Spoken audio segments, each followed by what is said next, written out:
Bom, boa noite. Nós vamos continuar, então, pela segunda semana, estudando o mesmo versículo, né? Lembrando que nós estamos no comentário da parábola do semeador, né? O próprio Cristo comentando a parábola que anteriormente ele havia narrado. Ele narra a parábola para a multidão, a parábola extremamente conhecida, né? Talvez uma das mais conhecidas. Ele narra a parábola para a multidão, para a turba, mas comenta ela com os discípulos, né? E aí os discípulos ficam intrigados com essa distinção, essa forma de distinção, né? Composição de turmas diferentes, né? O pessoal de Belo Horizonte está aí hoje, né? A Sheilinha, o Júlio Adriano, eles vão poder até falar melhor para a gente, depois a gente abre um espaçozinho para eles dar notícia para a gente, que parece que o seu Honório fazia isso também na reunião de terça-feira ou na reunião de sábado que ele coordenava. Ele dividia em dois grupos, não era isso, Sheilinha? Dividia, tinha um grupo que ia para uma sala e um outro grupo que permanecia no salão. E tinha níveis de aprofundamento que eram distintos, né? E com Jesus não é diferente, né? Aliás, é o mestre da didática, né? É o Senhor em tudo, inclusive na didática. Ele separou em dois grupos. Um grupo era um estudo mais aprofundado, que era o grupo dos discípulos, e a multidão, a turba, recebia as noções básicas, fundamentais de lei divina, de moralidade ética e de convívio, né? Isso era ensinado para todo mundo, mas aqueles ensinamentos, aquelas informações que diziam respeito a uma percepção do que há de mais abstrato na vida, né? A existência dos espíritos, as manifestações espirituais, o mundo espiritual, a comunicabilidade entre desencarnados e encarnados, as regras e a dinâmica de evolução, de aprendizado e desenvolvimento de cada consciência, né, as chamadas leis kármicas, né, a multiplicidade dos orbes e das esferas espirituais em cada orbe. Essas questões todas, isso não era trabalhado com o público. Aliás, de certa forma, até era, mas através de metáforas, de símbolos ou de enigmas, que a tradição hebraica chamava de mashal, e nós chamamos de parábolas. Tá certo? Lembramos? A semana passada, então, os discípulos perguntam para Jesus por que ele falava com a multidão em forma de parábola, de enigma, de mashal, e Jesus responde a eles, né? Responde para os discípulos, que para os discípulos seriam esclarecidos, seriam ensinados alguns mistérios. Para a multidão, ainda não era tempo. A eles não seria dado conhecer isso. Pelo menos a curto prazo ou a médio prazo, não. Talvez a longo prazo. E acabou sendo, né? Hoje nós temos o advento da doutrina espírita, que veio, Consolador prometido, para ensinar tudo quanto Jesus havia dito e muito mais, né? Todos os véus estão sendo rompidos, rasgados, através da doutrina espírita. Tá certo, gente? Vamos ler o versículo de novo, então, para a gente prosseguir?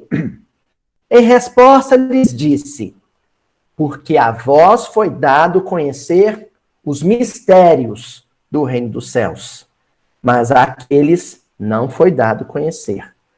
Evangelho de Mateus, capítulo 13, versículo 11. A palavrinha que nós estávamos explorando desde a semana passada é a palavra mistérios, né? E a gente viu em grego que a aplicação da palavra, né, no grego, misterios, né, ela era específica para ensinamentos, noções de espiritualidade. Era aquele conhecimento que só era transmitido aos chamados iniciados. Inclusive, a gente falou de mustes, que é aquele que é iniciado, aquele que é introduzido num determinado conhecimento secreto.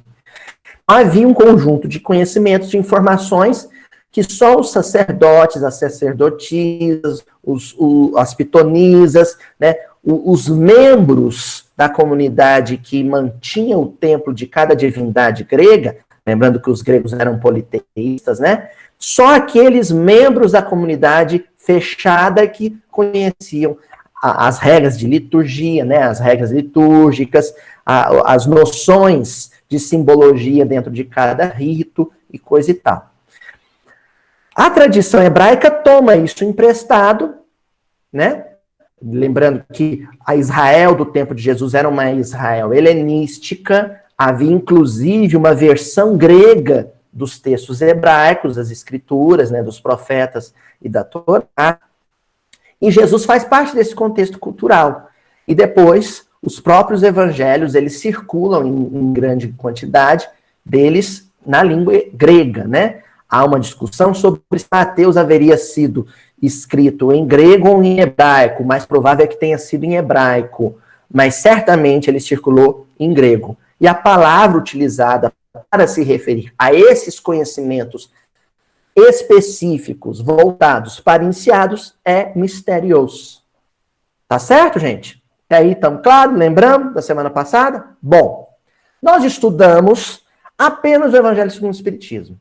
Vimos 2 textos do Evangelho segundo o Espiritismo, um inclusive do Espírito de Verdade, né? E falamos, olha, não vai dar para avançar mais. A gente discutiu bastante. Eu falo discutir, força expressão, que eu falo mais que o homem da cobra, né? Eu falo, né, sozinho. Mas a gente viu uma introdução, um prólogo de todo esse conteúdo através da obra básica. Hoje é que nós vamos avançar para a literatura psicografada pelo Chico. Tá certo? E o primeiro texto que eu queria analisar com vocês está no livro Escrínio de Luz, o capítulo 56, que é intitulado A Incógnita do Além. Um texto de Emmanuel, psicografia do Chico. A Incógnita do Além. A grande questão, o grande mistério, né, que é a vida além túmulo. Né? No caso específico da doutrina espírita, a vida prévia ao berço e posterior ao túmulo. A vida chamada vida espiritual. A gente até consegue nominar, né? Falar vida espiritual, erraticidade, né? A vida nas colônias, a vida nas múltiplas esferas que rodeiam, que circundam a Terra. Nós, que já somos estudantes de doutrina espírita.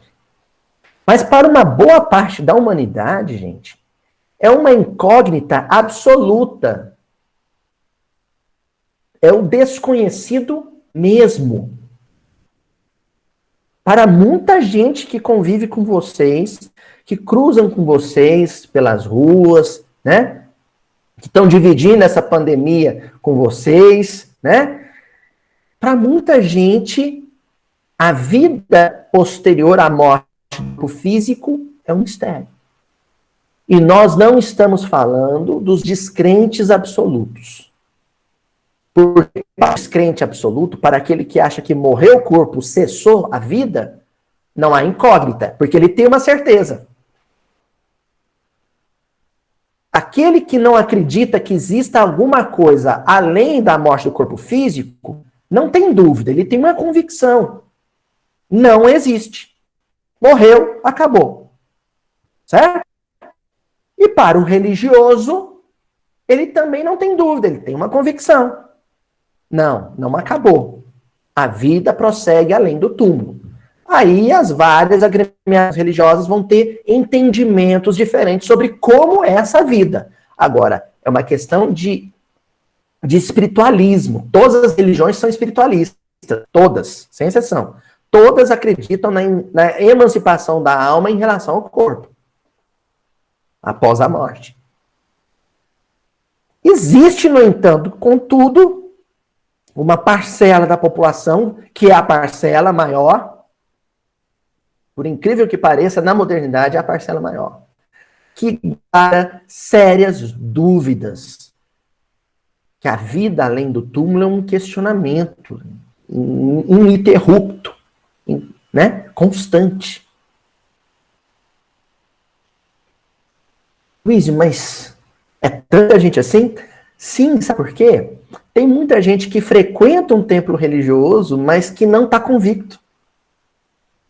Tem pessoas que têm uma rotina religiosa, numa casa de oração, de qualquer religião que seja, e que vive numa crise de fé permanente sobre como é a vida no plano espiritual, sobre se ela existe de fato, como ela é.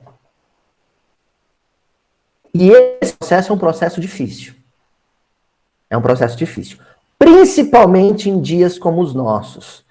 Todas as vezes que um coração que vive esse conflito, que vive essa angústia, todas as vezes que ele se vê numa situação de maior vulnerabilidade, de maior fragilidade, por exemplo, uma pandemia mundial, a angústia, a aflição aumenta. E fica. Tá certo, gente? Olha o que o Emmanuel diz.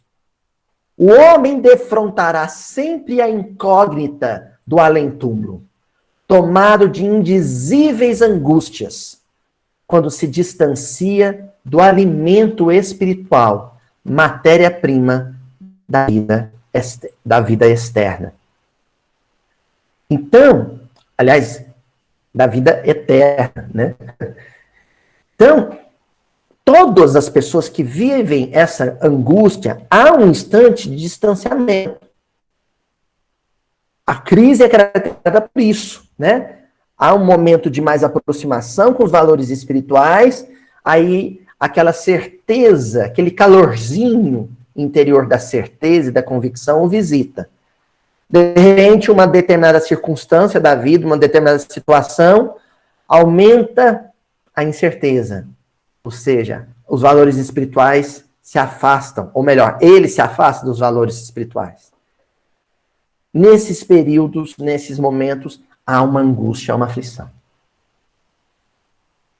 Nós não podemos ainda supor a quantidade de corações que se encontram nos lares, guardando o isolamento social, e quantos também não podem guardar o isolamento social, ganham as ruas, vão para o trabalho, mas angustiados, aflitos, temendo o instante do desencarne.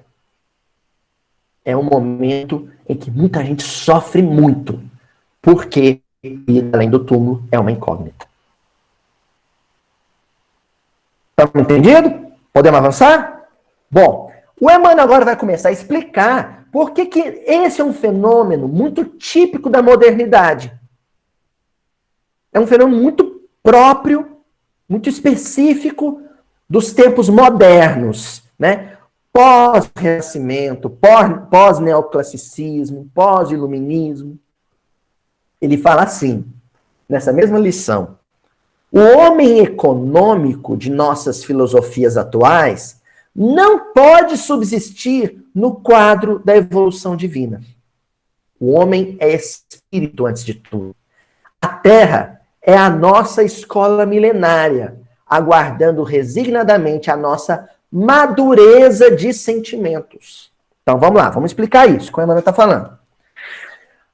Os tempos modernos, né, que é caracterizado ali pela transição do período medieval para o período da modernidade, né, o advento do racionalismo, do individualismo, do pragmatismo, do antropocentrismo.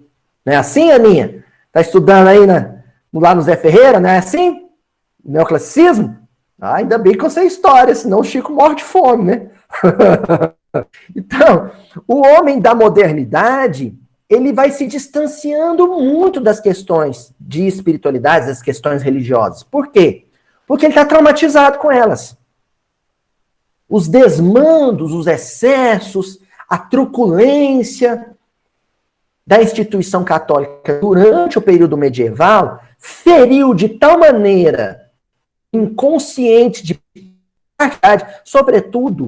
sobretudo quem vivia em ambiente europeu, cultural europeu, civilizatório europeu, e rompe de tal maneira com as questões de espiritualidade que ele quer distância disso.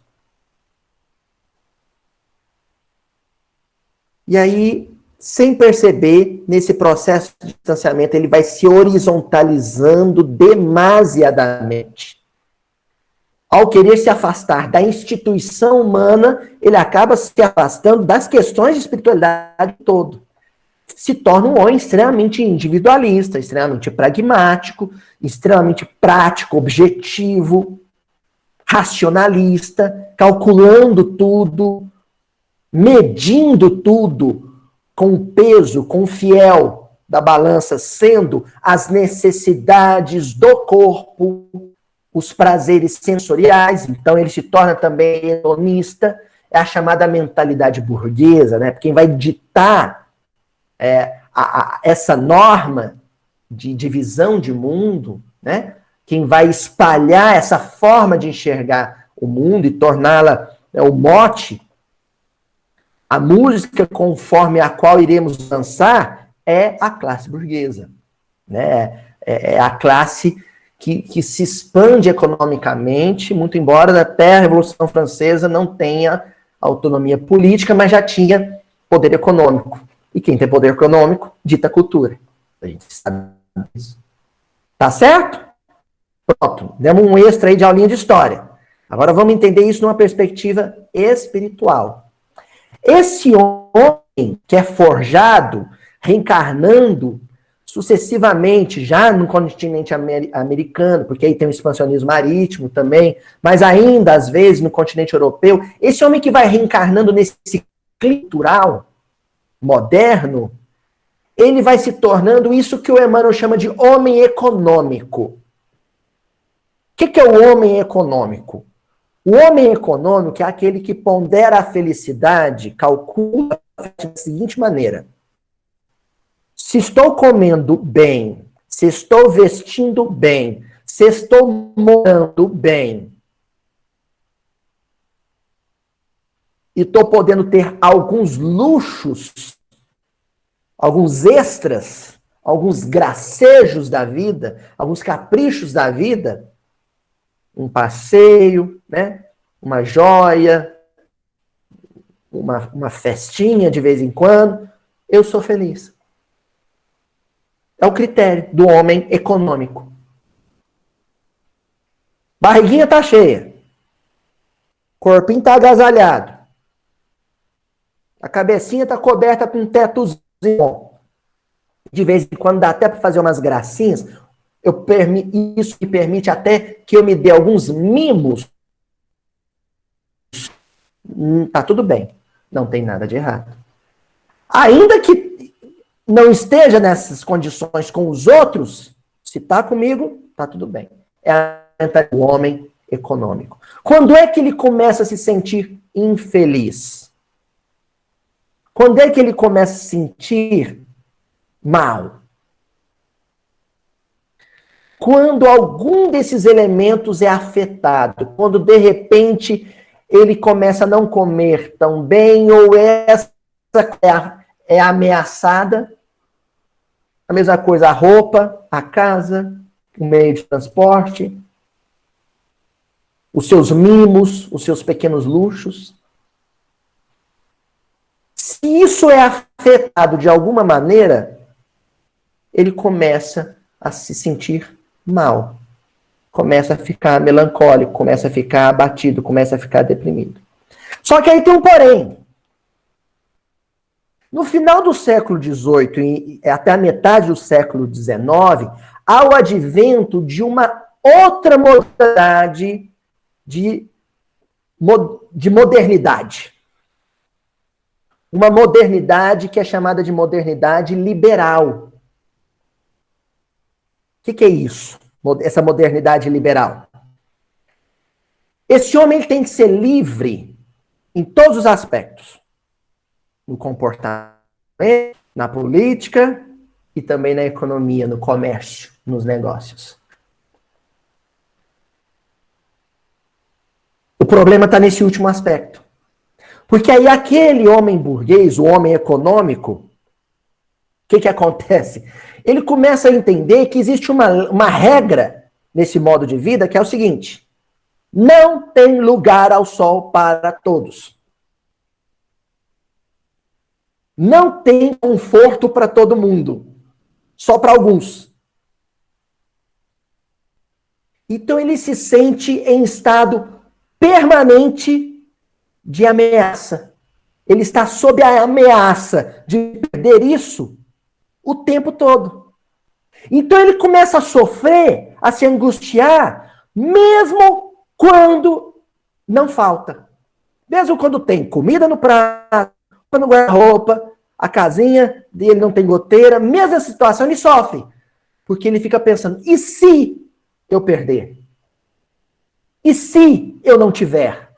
E se me faltar? E se alguém tomar de mim? Aí vem o perigo do crime, ele se resguarda. Aí é cerca elétrica, aí é alarme, aí é o guarda-costas. E ele vai ficando maluco. Aí é o governo. Não, esse governo é uma ameaça para os meus bens. Troca de governo. Esse daí também é uma ameaça. E agora? Tem que trocar ele também. Sabe o que ele começa a viver? Um processo de loucura. O vínculo, o apreço dele com o conforto material começa a enlouquecê-lo. Ele começa a pirar na batatinha. Começa 1, 2, 3, 1.000, 1 milhão, 10 milhões. E de repente a gente está numa sociedade enlouquecida. Se sai para a rua, tem medo de pegar o vírus e morrer.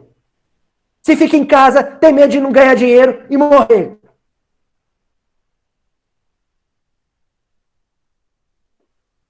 Dói, Pinel, todo mundo. Aí, essas semanas atrás, eu assisti uma live com o doutor Alberto Almeida, genial, maravilhosa. Ele falando sobre a descoberta do sagrado através da enfermidade. E ele começou, aí no final ele foi responder uma série de perguntas, né? E ele começou a palestra falando sobre o pai dele, que tinha problemas psiquiátricos graves, né? Achei de uma humildade, uma grandeza, doutor Alberto, falando isso. E no final foi responder uma série de perguntas de um telespectador, um internauta, aliás, né? Tô velho ainda, tô falando telespectador, né? Um internauta pegou e perguntou sobre a terapia do eletrochoque. E ele falou, não, função, né, da experiência triste durante o regime militar, as torturas. O Brasil ficou com um pé atrás com a questão da convulso eletroterapia. Mas é uma terapêutica.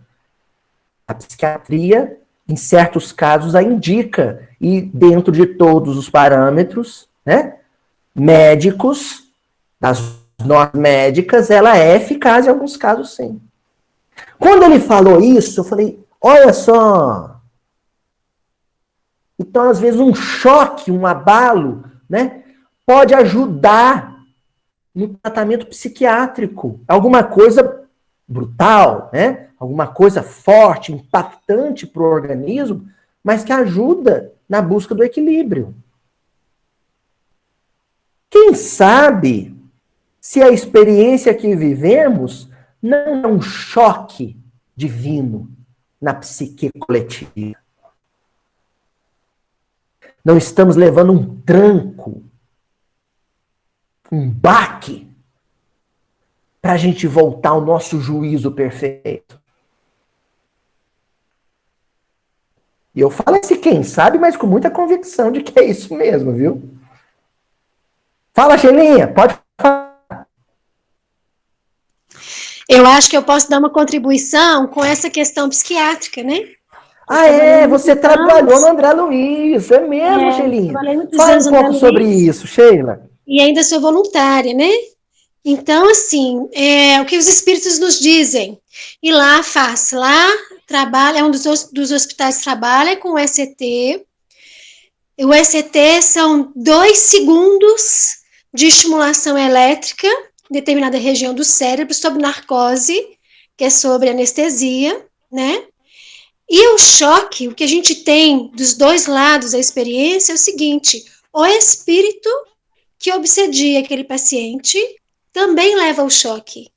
Olha só, que Então, interessante. esse choque faz com que aconteça um distanciamento e uma perda temporária de memória. Olha. E é uma terapêutica que salva muitas vidas, porque eu já presenciei diversos casos, por exemplo, pacientes que têm a intenção, a obstinação com o suicídio, inclusive com várias tentativas, ele é submetido a essa terapêutica e temporariamente ele vai esquecer o motivo pelo qual ele queria se matar.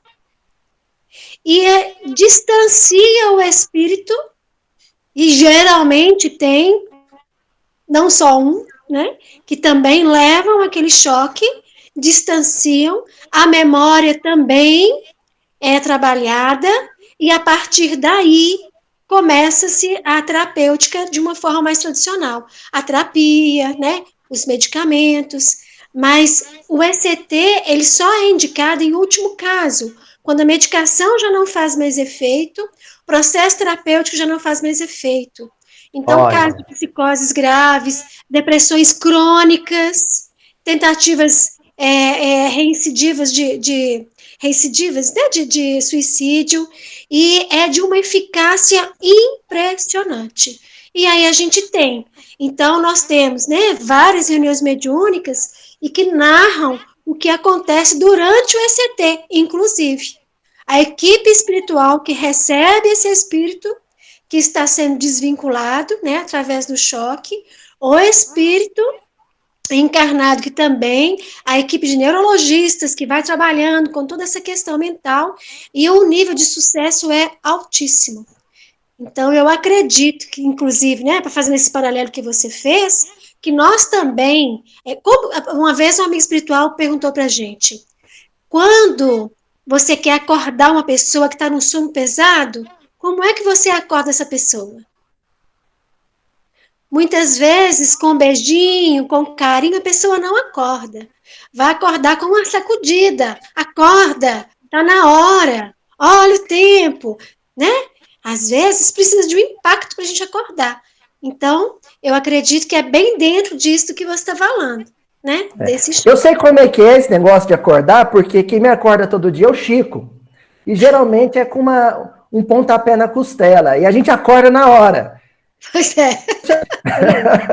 Mas olha só, gente, o que a Sheila acabou de falar é muito importante, porque ela usou uma palavra que é a palavra que é a mais adequada para a experiência que nós estamos tendo coletivamente. Processo terapêutico. Uhum. É um processo terapêutico. Estamos todos sob tratamento médico-psiquiátrico numa perspectiva espiritual. Espiritual. Para quê? Para a gente sair do devaneio, sair da perturbação psicoemocional do homem econômico. Tanto que o Emmanuel pega e afirma, no final desse mesmo parágrafo, que a Terra, o planeta, e aí a gente vai agregar isso, pedir licença, Emmanuel, para agregar isso, a espiritualidade benfeitora, né? Os nossos benfeitores desencarnados aguardam signadamente a nossa madureza de sentimentos, porque o que imprime essa loucura coletiva ao homem econômico é o distanciamento dele com as forças do coração. Como tudo na visão do homem econômico funciona sob o impulso do cálculo, do raciocínio e, portanto, do cérebro, o coração vai ficando mirrado, atrofiado. Por isso que lá no Sermão Profético Jesus afirma, e a caridade de muitos se esfriará. Os aspectos do sentimento vai se esfriando, vai se aniquilando, como aquele motor de carro que nunca é usado, e aí, de repente, a bateria descarrega. E aí, como é que faz uma bateria voltar a funcionar? Qual que é o jargão dos mecânicos? O que tem que dar na bateria? Um tranco. Não é assim? Empurra o carro para ver se ele pega no tranco. Então, esse impacto das experiências que nós estamos tendo agora, e não será a única essa, haverão outras, é para que o homem comece a movimentar as engrenagens, os mecanismos do sentimento. E sair dessa condição de homem econômico e se tornar o homem espiritual, que é o homem do terceiro milênio. Né? Avançando ainda com Emmanuel, olha só. Sim, nossa sede é justa. Que esse homem econômico, angustiado, esses impactos tragam a ele a incógnita do além-túmulo, é justo. É para isso que serve. Esses impactos é justamente para que este homem, que se julgava Deus, na sua boa casa, com sua boa conta bancária, com seu bom cartão de crédito, para que ele, de repente, sinta medo de perder. Não porque alguém o ameace, mas porque ele entende, começa a se dar conta que o corpo é finito, que o corpo perece, que o corpo morre. E é nesse momento mágico, especial, maravilhoso, justo, que ele começa a cogitar, a refletir, a ponderar, fazer perguntas. E aí? O corpo morre. Eu sobrevivo? Se sobrevivo, sobrevivo como? Ou esse baque acontece ainda encarnado, ou esse baque acontece depois do desencarne.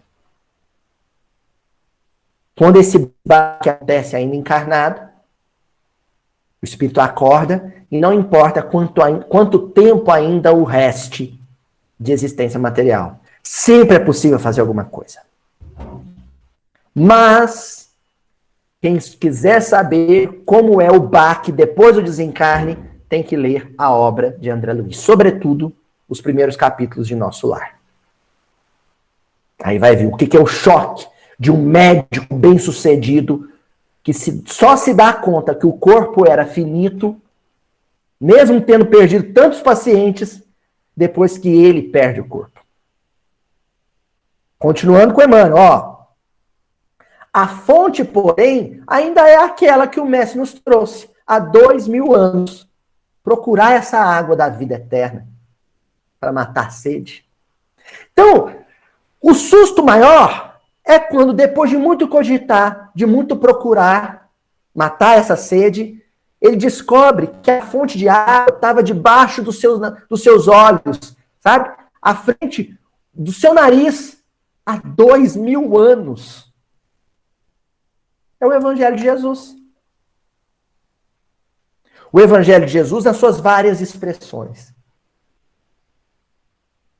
Inclusive, o Evangelho de Jesus que se manifesta na doutrina espírita. Então, o Evangelho de Jesus, ele está presente em ensinamentos do budismo, o Evangelho de Jesus está presente em ensinamentos do islamismo e ensinamentos do catolicismo, e mais recentemente, explicitamente, redivivamente, na doutrina espírita. O Emmanuel pega e afirma o seguinte: recebei, portanto, os serviços de Deus em vós mesmos.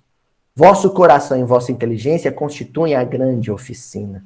Então, o Emmanuel acrescenta aqui a essa oficina de conserto psíquico, de reparo psíquico, de reforma espiritual, um elemento que o homem econômico até agora não considerava. E começa a considerar, alguns, não todos, que é o elemento coração.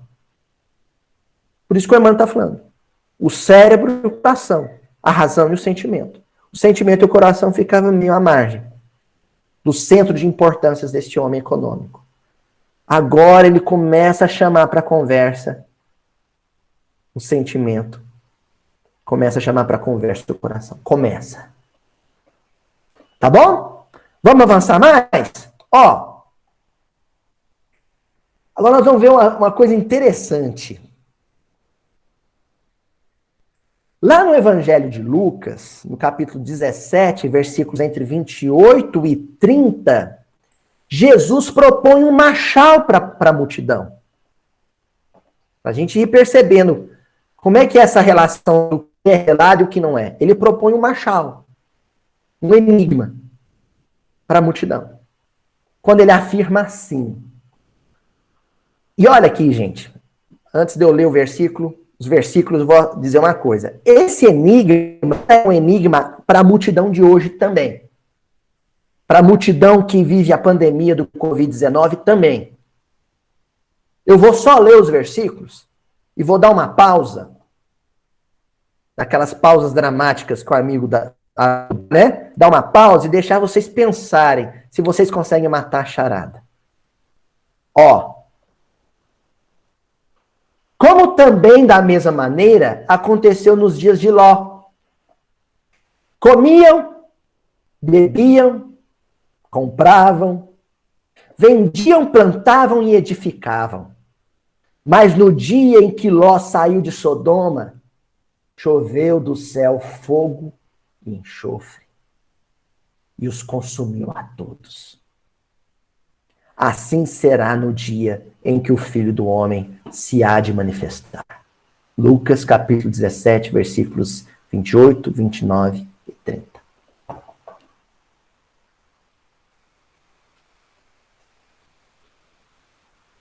Vamos lá? Bom, que tem que... Primeira coisa que eu vou dizer para vocês é o seguinte. Essa experiência que nós vamos ter agora com esse versículo explica o versículo da reunião. Por que que os discípulos não precisavam do machal e o povo precisava do machal?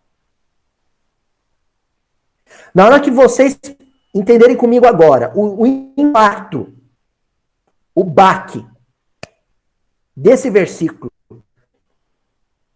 no nosso consciente, vocês vão entender por que tem gente que não está preparada para entender isso aqui. Olha lá. Como também, da mesma maneira, aconteceu nos dias de Ló. Quem é Ló? Ló é o sobrinho de Abraão. Então, Jesus está fazendo referência a alguma coisa que a Bíblia indica que ocorreu 2000 anos antes dele. Antes dele. E nós vivemos 2000 anos após ele. Então, Jesus está dizendo isso num ponto equidistante. No meio, entre os dias de Ló e entre os nossos dias. Quer dizer que nós vamos viver, num efeito espelhado, as experiências dos dias de Ló. E que experiências foram essas?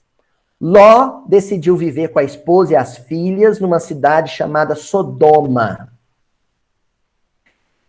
E a cidade era uma cidade muito rica, extremamente rica. Tão rica em minério. Olha, o que eles tinham muito? Eles tinham muito sal, minério de sal, que era uma coisa muito valiosa na época. Minério de enxofre, que era alguma coisa valiosa na época. Cobre, eles tinham em grande quantidade. Então era um pessoal muito rico. Um dia, choveu enxofre e fogo sobre Sodoma. E Sodoma foi aniquilada. Ló escapou porque o Senhor falou para ele. Os anjos eram 2. Sai da cidade, deixa a cidade e não olha para trás. A mulher dele olhou e virou estátua de sal. A gente só lembrou o mito bíblico, porque aqui o que mais interessa não é o mito em si, mas o comportamento dos sodomitas, o comportamento, o modo de vida, a maneira como eles viviam em Sodoma. Olha como eles viviam. Comiam, bebiam, compravam. Ó, vamos dividir em 3, blocos de 3. Comiam, bebiam, compravam. Depois, mais 3. Compravam, vendiam. Aliás, perdão. Vendiam, plantavam e edificavam. Então, comiam, bebiam e compravam. Vendiam, plantavam e edificavam. O comer, beber e comprar é o tripé da chamada sociedade de consumo. E depois, vender, plantar e construir, edificar. Sistema produtivo nosso. O que nós fazemos, basicamente, na nossa vida atual? A gente vende, a gente planta, a gente constrói, edifica, a gente presta serviço para ganhar din-din. E ganha din-din para poder comer, beber e comprar. A vida é essa. O homem econômico. Jesus está descrevendo na Sodoma de Ló o comportamento do homem econômico da modernidade no mundo. E aí, o que mais nos assusta, mas num sentido positivo, nos chama a atenção, é quando ele fala assim no final, no versículo 30. Assim será no dia em que o Filho do Homem se há de manifestar. No dia em que o Filho do Homem se manifestar, vai chover enxofre e fogo. O verbo está no futuro, será nos nossos dias. Se acabar agora a transmissão, se acabar agora a nossa gravação e a Juju publicar errado, o povo vai... Nossa, vai ter um monte de haters. Dizendo assim, o Aloísio Espírita falou que vai chover enxofre e fogo. Calma, calma, calma, não criemos pânico, né? Vamos entender isso aí.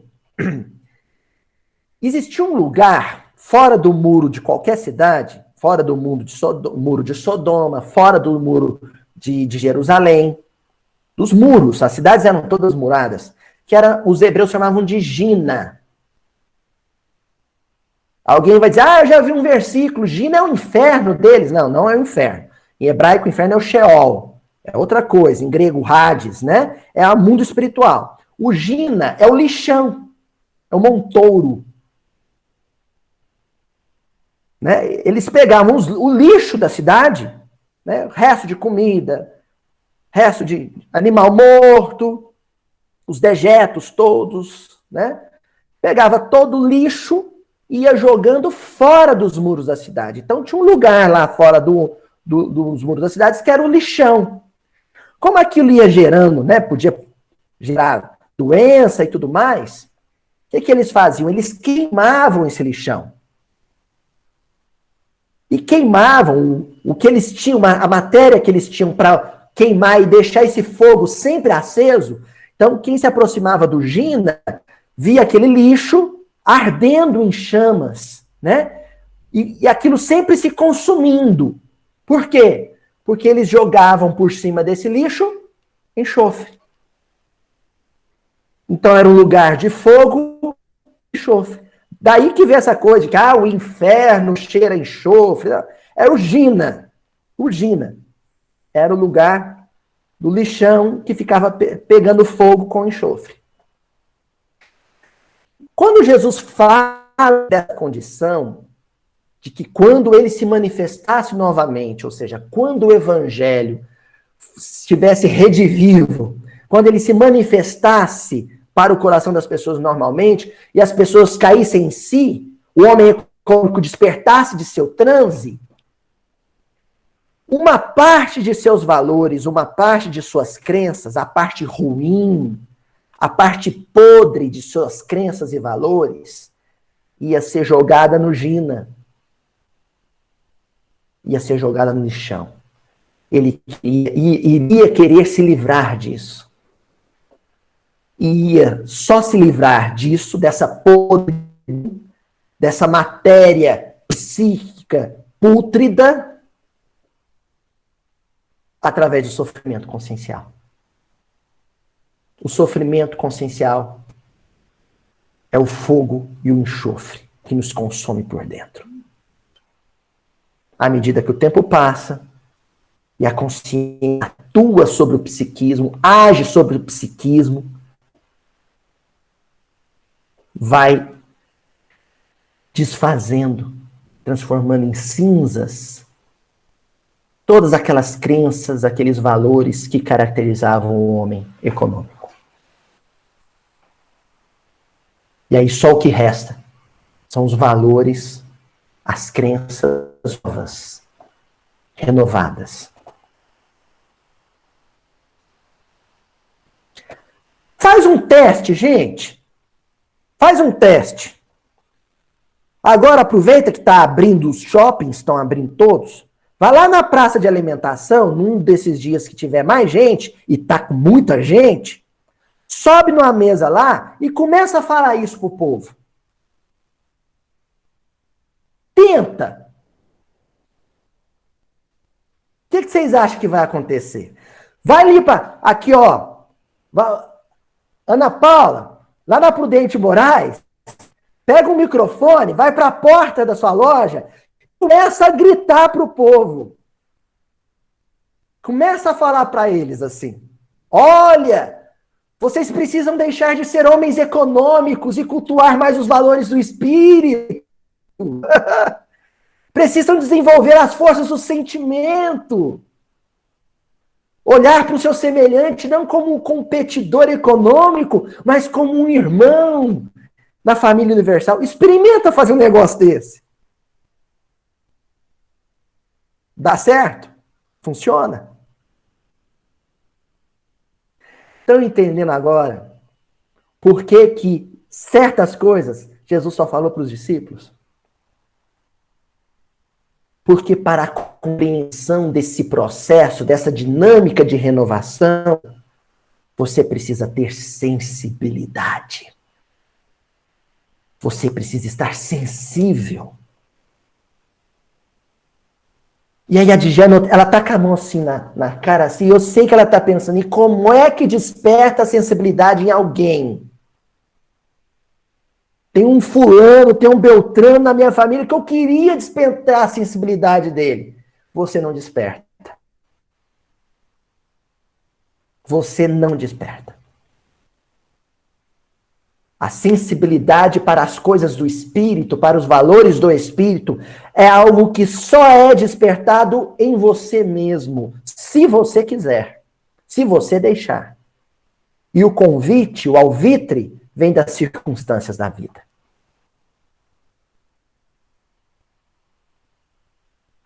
Ló podia ter dito não para aqueles anjos. Ele podia ter olhado para trás. E esse olhar para trás é uma metáfora maravilhosa, né? Quer dizer, se precisar um dia, se precisar não, vai precisar, é a certeza. O dia que precisar deixar o corpo para trás, deixa para trás. Deixa a casa para trás, deixa o carro para trás, deixa e vai para a eternidade. Não olha para trás não, porque senão você vai ficar preso, você vai se transformar naquilo que você cultua, em que você é apegado.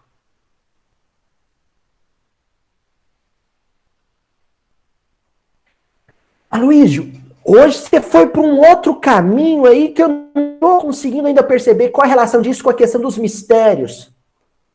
Tudo isso que nós falamos hoje, está presente num livro chamado Apocalipse. Quem aí, levanta a mãozinha, quem aí se lembra o que significa a palavra grega Apocalipse? Ó, eu vou leitura labial, hein? A Djalma já falou ali, ó. O Éder também sabe. Revelação. Revelação. Aquilo que é revelado é aquilo que até então estava velado, oculto,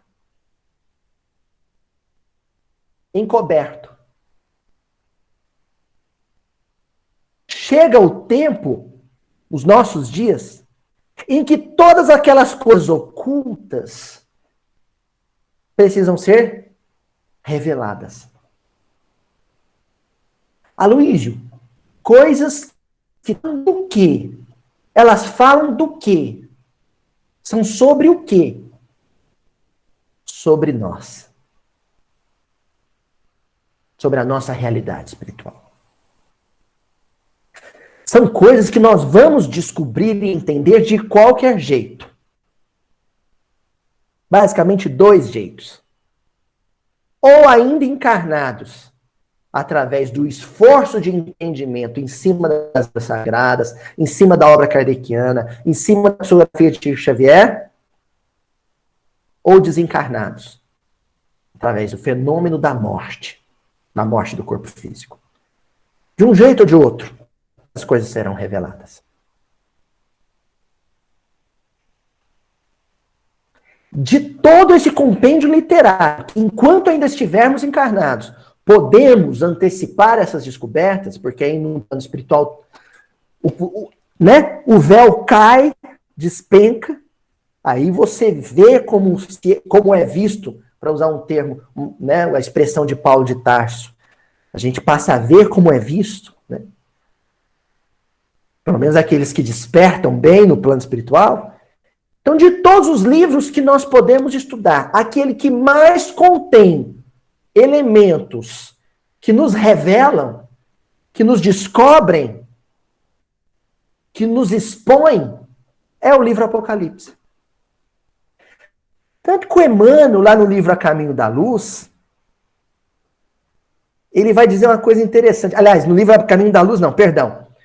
No livro A Caminho da Luz, isso. No capítulo 14 do livro A Caminho da Luz, intitulado A Edificação Cristã. O Emmanuel vai dizer assim: o Divino Mestre chama aos espaços o Espírito João. Então, João se desprende do corpo.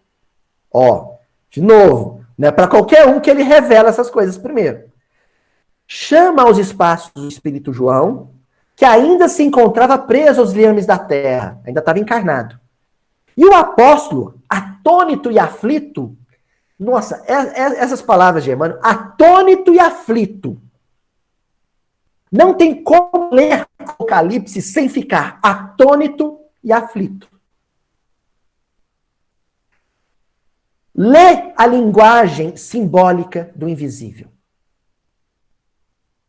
Ele lê a linguagem simbólica do invisível. Eram coisas tão à frente de seu tempo, eram coisas de uma vanguarda tão grande, gente, que não existia vocabulário humano que desse conta delas.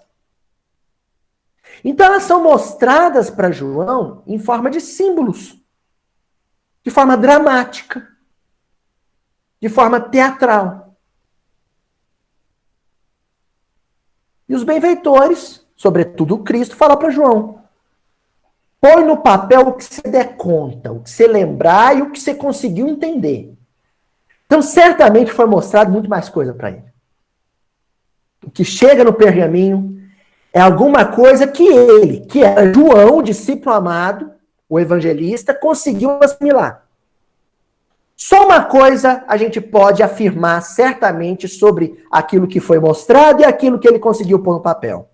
E o Emmanuel diz o seguinte: recomenda-lhe o Senhor que entregue os seus conhecimentos ao planeta como advertência a todas as nações e a todos os povos da terra. E o velho apóstolo de Patmos, lembrando que João estava em Patmos ainda, no exílio em Patmos, transmite aos seus discípulos as advertências extraordinárias do Apocalipse.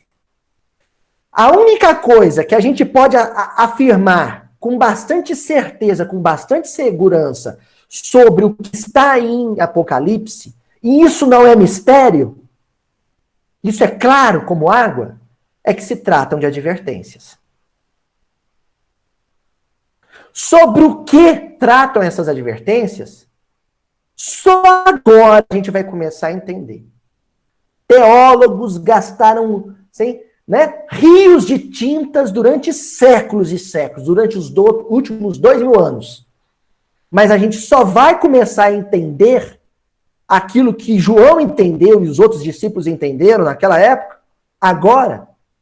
A gente só vai entender o grande machado que é Apocalipse, porque a gente vai começar a viver coisas concretas.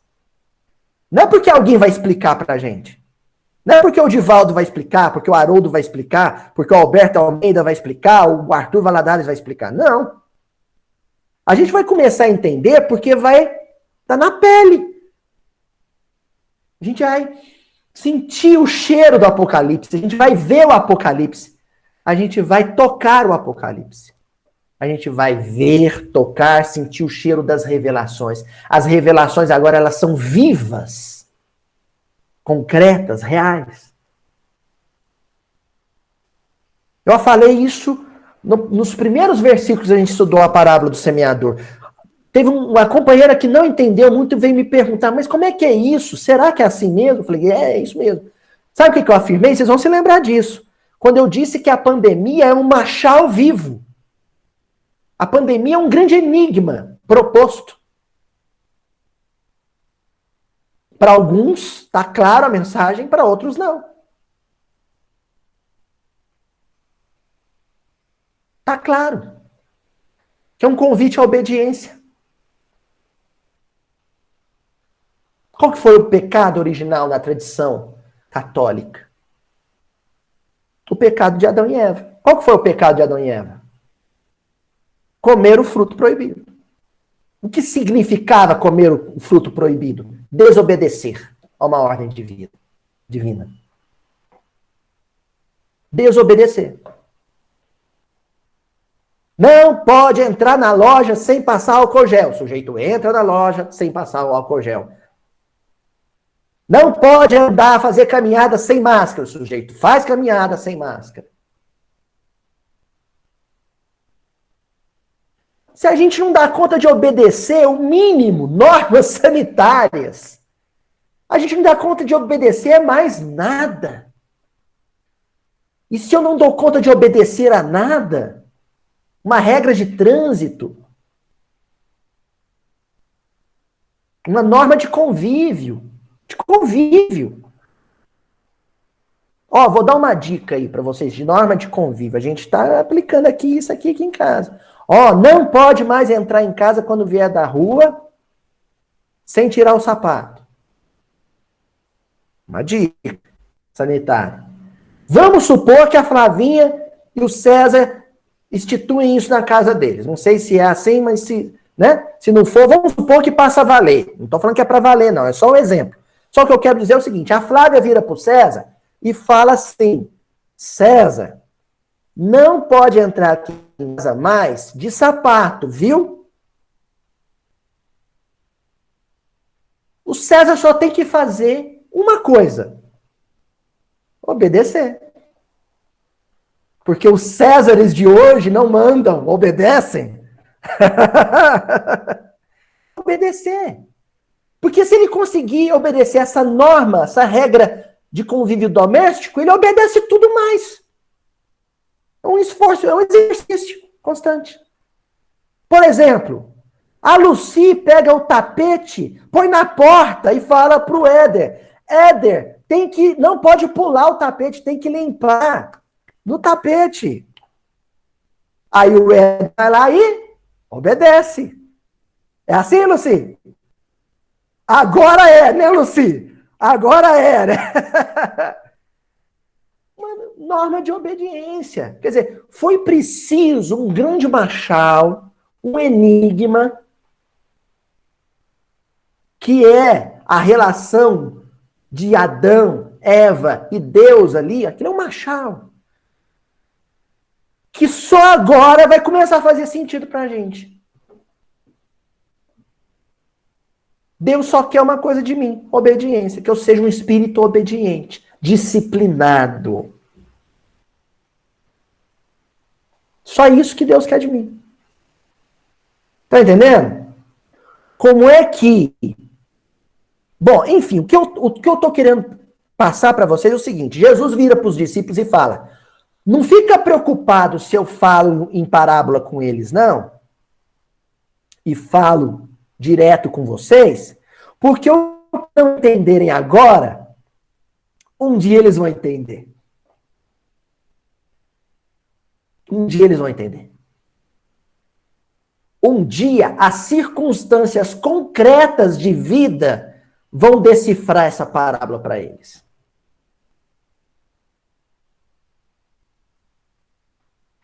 Pergunto a vocês, o que nós não estamos vivendo hoje juntos, coletivamente, senão um grande miudinho mundial, em que a microbiologia está nos ensinando o valor da obediência, da disciplina, da solidariedade, do afeto. Ontem eu fiz uma palestra online para uma casa aqui de Uberaba que está completando 100 anos de idade. Né, Elaine? Eu falei para o pessoal. Você sabe o que as palestras em videoconferência, as lives espíritas nos estão ensinando? Estão ensinando que a gente está com uma saudade enorme de abraçar aquele companheiro lá da casa com quem a gente implicava e brigava o tempo inteiro. Sabe aquele sujeito que a gente implicava com ele? Lá dentro, caçava encrenca com ele? Agora a gente tem uma vontade danada de ir lá dar um abraço nele e não dá. É importante esse processo. É importante a gente ficar em casa agora. Porque aí quando o convívio no salão, no templo, voltar a acontecer plenamente, a gente vai falar, tem que ter mais paciência com fulano. Eu senti uma falta dele. Assim, coisas que estão sendo reveladas, mistérios que estão se descortinando através de situações reais, concretas. Mas não tenhamos pressa. Nós vamos encerrar hoje com uma fala linda, lindíssima de Emmanuel, do livro Seara dos Médiuns, no capítulo 59. Olha o título da lição: Revelações e Preconceitos. E ele diz assim: inquires muita vez por que motivo os instrutores desencarnados silenciam determinados temas doutrinários em determinadas regiões. Junto desse ou daquele povo, falam na reencarnação, com veemência, enquanto que junto de outros, parecem ignorá-la. Por que que a espiritualidade revela coisas extraordinárias para alguns povos e para outros isso fica a posteriori, isso fica para depois, fica para mais tarde? Por que coisas extraordinárias são reveladas para alguns grupos e para outros isso é adiado? O Emmanuel diz assim: é preciso reconhecer que há alimento físico e alimento espiritual. E tanto quanto existem idades e condições físicas, existem idades e condições espirituais. Tudo isso que eu falei para vocês hoje, sobre as revelações dos nossos dias, sobre a morte do homem econômico para o nascimento do homem espiritual, sobre o fracasso da nossa sociedade de consumo para o advento de uma sociedade espiritualizada. Tudo isso que eu falei para vocês, algumas pessoas não vão entender. Isso não vai fazer sentido para as pessoas. Sabe por quê? Porque ainda tomam uma madeira. Porque com elas, Papai do Céu ainda tem que fazer aviãozinho com a colherzinha e uma mãozinha amassado.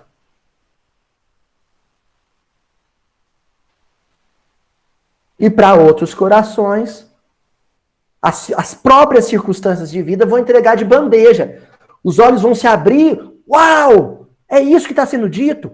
Olha, como é que eu não pensei nisso antes? Pronto. Esse coração que esperta, que desperta, que acorda rápido, safo, sabe? Perspicaz, arguto, esse já dá conta de bater ali um arroz com feijão e um bifão. Menos a Murielle, que não bate um bifão, né? Uma couve de Bruxelas. Entendeu? Alimento sólido. O Emmanuel pega e encerra dizendo assim: é preciso, estudemos a posição particular dos companheiros da caminhada humana. oferecendo-lhes a verdade dosada em amor. A divina sabedoria não aprova princípios de violência. Pessoal aqui da videoconferência e o pessoal da internet que vai estar assistindo depois no canal. Não é para amanhã sair postando lá no grupo da família que o homem econômico está morrendo, não. Não é para sair falando lá no grupo, né, do serviço que chegou o momento em que o homem moderno vai entender o valor do sentimento. Não é para sair falando isso, não, gente. Tá? A gente precisa ter uma coisa chamada bom senso. O Júlio Adriano, a Sheila, vai lembrar dessa história, né? O senhor Arnaldo Rocha contou, numa ocasião, que uma vez ele estava na casa do Chico, lá em Pedro Leopoldo, olhou dentro do armário, o Chico tinha ido lá para dentro da casa, não sei por qual motivo, deixou ele no cômodo, acho que na sala, e ele estava revirando lá os armários do Chico, ajudando a dar uma organizada, de repente, um calhamaço de papel, uma brochura, e ele reconheceu que eram os originais do livro Pensamento e Vida. Aí ele cresceu o olhão para cima daquilo, né? Oh, Chico não vai me negar esse presente, né? Aí o Chico veio voltando e pegou ele com a brochura na mão. Ele virou para o Chico e falou assim, Chico, isso é o que eu estou pensando? São os originais do Pensamento e Vida, né? Com a letrinha do Chico, psicografado. O Chico falou, é sim, Naldinho. Aí ele falou, ô Chico, me dá de presente. Deixa eu levar para casa para eu ler, né? As coisas a mais, os extras que o Emmanuel escreveu, que não for, as coisas que deram limadas, tiradas. Aí o Chico falou, ô Naldinho, você quer, meu filho? Ah, tá. Tá aqui. Lap, lap, lap. Rasgou tudo na frente do Chico. Ó! Boca de siri.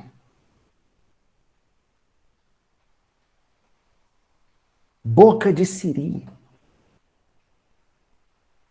Descendo no Monte Tabor, Jesus chamou os discípulos e falou, ó, se sair desse monte, o que aconteceu entre eu, Moisés e Elias, eu sei quem contou. Os discípulos ficaram caladinhos.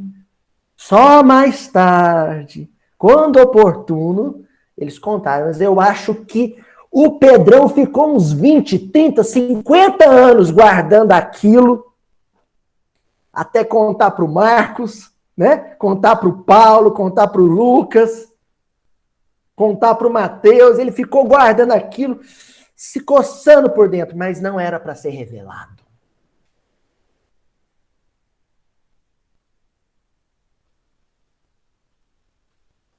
Aí vocês vão olhar para mim agora e falar assim, ah, Luísio, e o que foi que significou a aparição do Monte Tabor? Quem que era Moisés? Quem que era Elias, na verdade? O que eles representam? Não sei, não gosto de fofoca. Um dia vocês vão saber. Um dia vocês aprendem. Um dia a vida ensina. Tá bom? Gente, vamos encerrar hoje. Então, acho que já está claro para todo mundo por que para a multidão era metáfora e para os discípulos era claro como água. Tá claro isso?